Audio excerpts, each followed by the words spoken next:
kurz aufklären. Moment, erstmal müssen wir schon... Habe ich überhaupt gesagt, wer ich bin und wer das da ist? Kinder, das da ist der Max, der da auf der Bühne steht. Hi, und das ist die Tini. Ja, das bin ich. Ich bin die Tini. Und sagt mal, wir wollen heute hier, das kann ich euch erklären, ein Erntefest feiern. Habt ihr das schon mal gehört? Ja, im Herbst ist das immer so. Alle Äpfel, alle Pflaumen, alles Korn ist eingefahren. Und da feiert man ein richtig tolles Erntefest. Und deshalb sind wir heute hier und wir machen gemeinsam Musik. Einverstanden? Wollen wir einfach loslegen? Gut. Max, einfach Musik. Hey, fühlt ihr die Musik schon?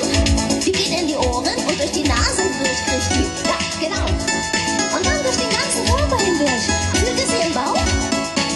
Merkt ihr, wie es kribbelt?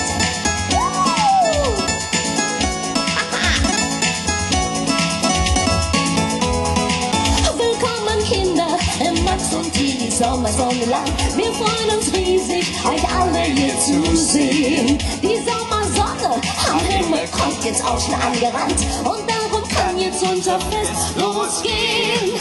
Vor Freude spring ich wie ein Känguru. Und ich spring auf dich zu.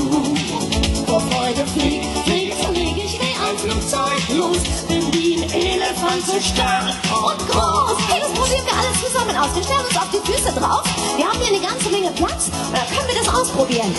Seid ihr bereit? Los geht's! Vor Freude spring ich wie ein Känguru. Und ich schwimm auf dich zu. Vor Freude flieg ich wie ein Flugzeug los. Bin wie ein Elefant so stark und groß. Hey, das Starksein muss ich nochmal sehen. Also alle Muckis zeigen, so stark und so groß. Noch höher auf die Zehenspitzen. Jawohl, wir probieren es gleich nochmal. Los geht's. Vor Freude spring ich wie ein Känguru. Und ich schwimm auf dich zu.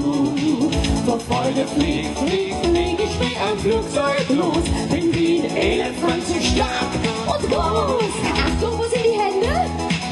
Ja, und wir feiern. Ja, und wir feiern. Ja, und wir feiern.